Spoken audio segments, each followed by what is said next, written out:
without realizing that it's our last opportunity. Now, how do we get to a point of building this emunah? Chazal says that there's only two things that are going to help someone at the end of times. Torah ve'gmilut chasadim. The Torah, meaning not only learning Torah every day, but practicing Torah. You can't just say, listen, you know what? Thank you for giving me this advice. I'm going to read 15 minutes or an hour a day of Torah, but I'm not going to keep anything. I'm just going to read it like a book. I'm going to read it like Harry Potter. I'm going to read it like one of these novels that is a bestseller in the New York Times. I want to read it. Isn't that Torah? No. It's not. Torah, when Chazal says Torah, it means not only learning Torah, but actually putting it into action. Doing what it says. Because if you're just reading it like a book, that by itself is a sin. It's not just a book. It's not just a history book. The second thing is Gmilut Chasadim. Gmilut Chasadim is doing something, as we were saying before, beyond just money. Yes, it may include money. It may not include money. But most importantly, it's something that includes your time, where you are donating your time. You're donating your effort. You're doing something that's above and beyond what you would normally do. One of the best Gmilut Chasadim that you can possibly do, especially now, is, as we were saying right before we press the button on, is kiruv. Getting other Jews to become religious. Now, if you're a good speaker, you can give, if you know Torah, you're a good speaker, you could teach Torah. If not, you give them a disc of somebody else that speaks. If you don't have a disc, bring them to a lecture. There's all types of ways of doing kiruv. It doesn't all require money. If you already have a Facebook account or a Twitter account, instead of twittering about what Paris Hilton ate last week on Tuesday at 3 a.m., tweet a Shiur Torah by Rabbi Mizrahi or Rabbi Zamir Cohen or one of these rabbis. Stop wasting your time with nonsense. If you're on Facebook, if you see a nice shiur, or you see one of these short clips that we've been putting on over the last week, or anything else that's out there, press like, share it with your friends. Don't be so selfish. Spread the words of Torah. Some of it requires money, but it doesn't necessarily need to. Why is kiruv so good?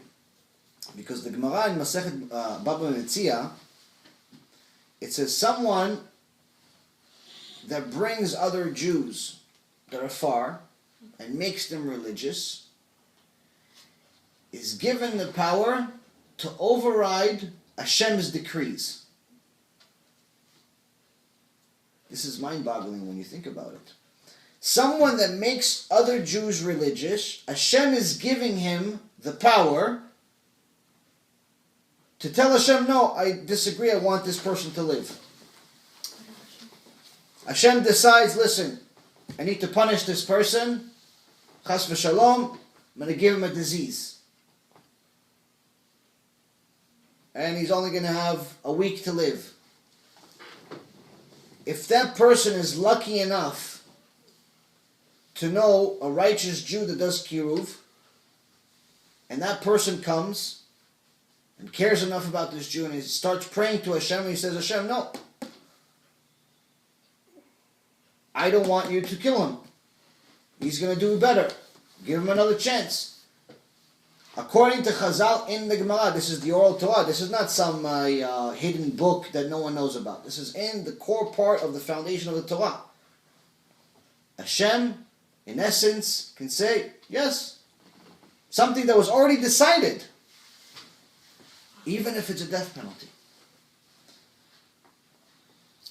Now, obviously, if we could do something like that for others, we could do stuff like that for ourselves. Why does Hashem care so much about people that do kiruv? Why does Hashem consider them something that's beyond just righteous?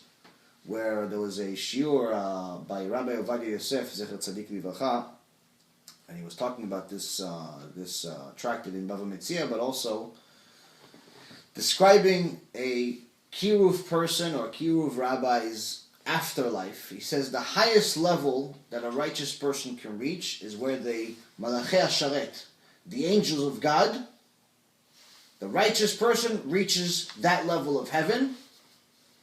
He's going to be with them. He's going to be directly with the servants of God. There's only one level above them. That's literally above the angels of God. And there's only one kind of person that goes there. Someone who does kiruv.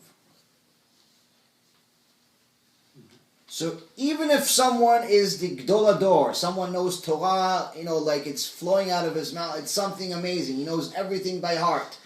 The whole Gemara, the whole Zohar, the whole Mishnah, the whole Chumash, Tanakh, hundreds of thousands of books. His whole life he's been in a room closed just with Torah.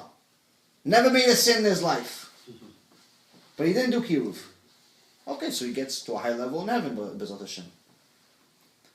Some little guy doesn't know even a quarter of what this tzaddik knows, but he brings Jews back.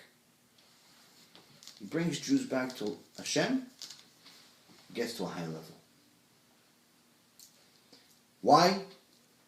Because if you think about it, at the end of Masechet Sotah, when it talks about the end of times, Hashem is giving us a very, very critical message. He's telling us that after all of these prophecies come true, which we talked about, whether it's promiscuity, inflation, war, all bad stuff, I'm going to put Am Yisrael in a situation where you will have nothing to rely on other than Avinu Shebashamayim, our Father in heaven.